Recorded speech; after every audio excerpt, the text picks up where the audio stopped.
Сәлем достар, мен өзімнің каналымда шетелдік және де әртүрлі лайфхактардың шын мәнісінде жүзеге асады ма жоқ па соны тексеріп көретін боламын. Қазір мына төмендегі видеоны бірге тамашалап көрейік, содан кейін лайфхакты тексеріп көретін боламыз. Бізге ең алдымен ескірген тіс щеткасы керек.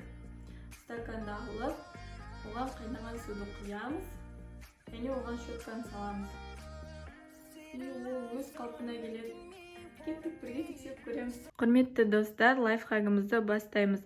Өздеріңіз көріп тұрғанда менде мында ескірген тіс щеткасы, стакан және де қайнаған су бар. Ең алдымен қайнаған суымызды стаканымызға құйып аламыз.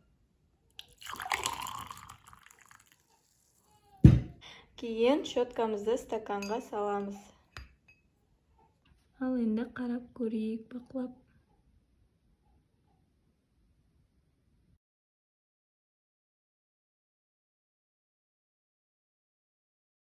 Достар, өздеріңіз көріп тұрғандай тіс щеткасы өз қалпына келді. Бұл лайфхак 100% шынайы.